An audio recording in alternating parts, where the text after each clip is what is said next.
Scott storms through the front doors of the Xavier Institute. Jean runs to him, frantically apologizing. Out of all of them, him and Bloodstorm were the closest. But Scott pays her no mind. He has one priority: finding Rachel Gray. He knows she can hear him. He calls out her name and sends out a mental calling, ordering her to show herself. Rachel, yet another of the time-displaced children of Scott Summers and Jean Grey, arrives and asks Scott, what is going on? Scott tells Rachel that Bloodstorm was killed by some sort of techno-pirate with a peg leg and a spear who had 2 hounds with him.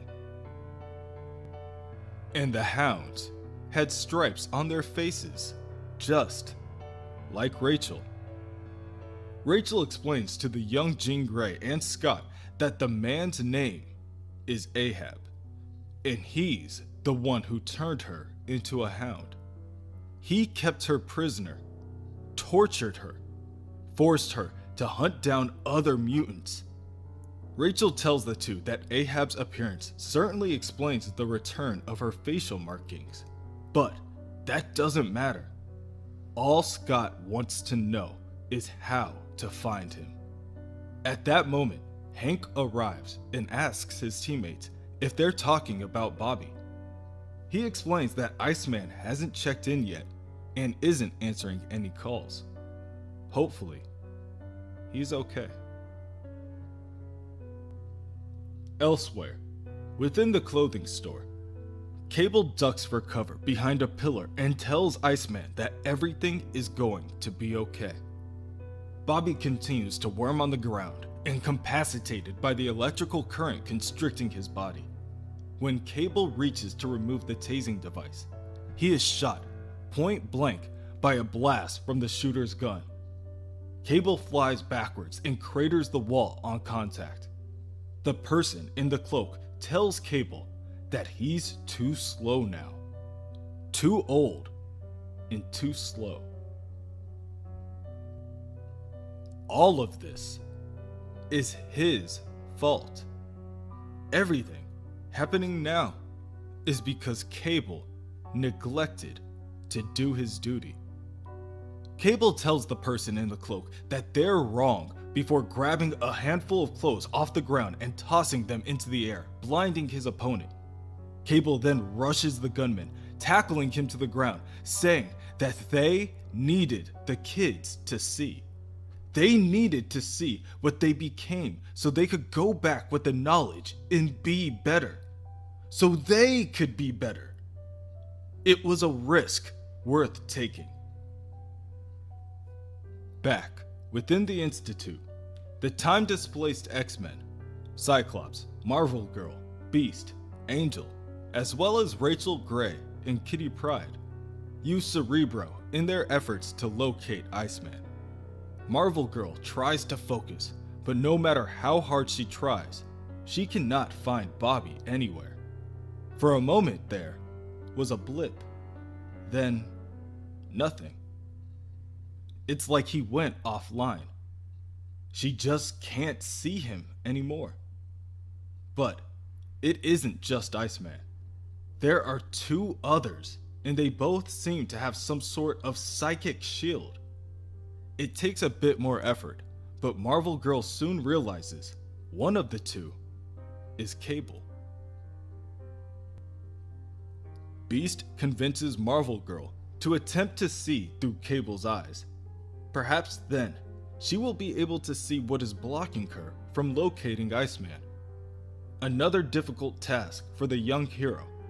Marvel Girl knows all too well that Cable is not usually receptive to other psychic influence, but she will have to succeed nonetheless.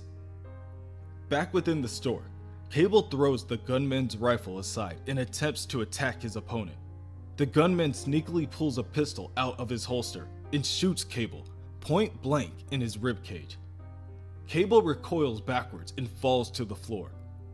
He then attempts to crawl to the discarded rifle, The cloaked person slowly stands to their feet before walking over to the rifle and picking it up, easily removing it from Cable's reach. "Listen to you," the cloaked person tells him. "Rationalizing your failure. Look at you.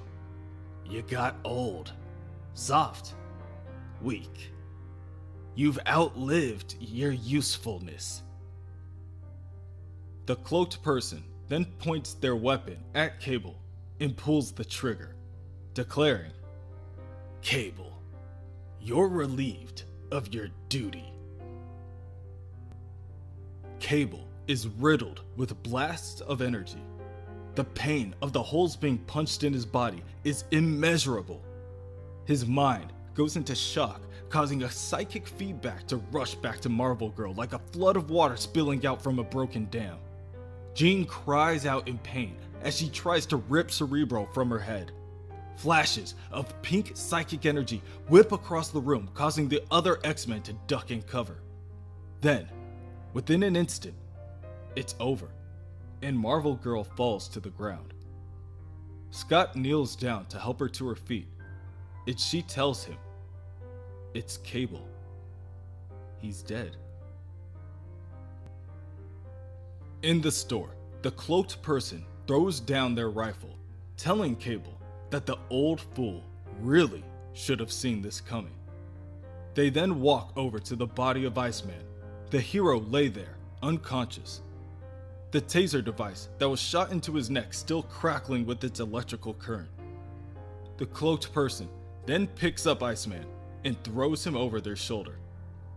"Body slide, bite 2, they mutter before the blue portal breaks the stillness in front of them.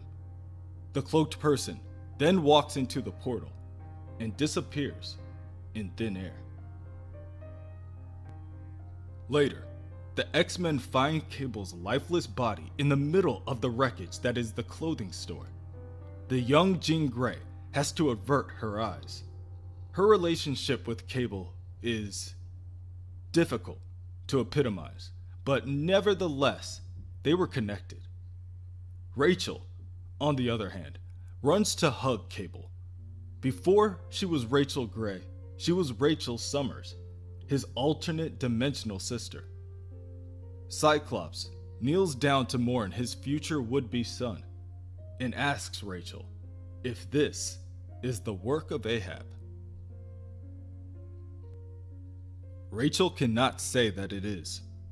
If it were Ahab, she would be able to sense him. But this isn't his work. This feels different. Suddenly, current-day Jean Grey and Nightcrawler arrive, teleporting in out of a plume of smoke. Jean reaches out to comfort her younger self, telling Marvel Girl that she could hear her psychic scream from the X-Men Red Base 3,000 feet under the ocean. They came as quickly as they could. Jean then sees Cable. She has had many run-ins with her alternate dimensional son, and she gives him a second of silence. Jean then tells the children that whoever did this, whoever killed her son, will pay for it. The current day Jean's power dwarfs her younger counterpart, and she informs the team that the person, the man, who did this was using a psi shield. So, they're smart enough to know to protect themselves from Jean and her younger self. But that doesn't mean they can't find them. Jean tracked Iceman back to this store, but his trail ends there. So, Jean announces, they're dealing with a teleporter. Cyclops steps forward and tells the woman that Ahab was also using teleportation technology, concluding that this must be his doing. However, something within Rachel causes her to object. She still doesn't believe that this is the work of Ahab. Elsewhere, in an undisclosed location, a stasis chamber hisses as it closes over the still sleeping body of Bobby Drake. The cloaked man places his hand on the chamber and admires his work. "One down," he hums as he removes his hood and walks over to a nearby computer panel. He presses a number of keys and X's out an intel display with Iceman's picture on it. He then stares for a moment of the pictures of the other displaced teenagers: Beast, Marvel Girl, Angel, and Cyclops. 4 to go.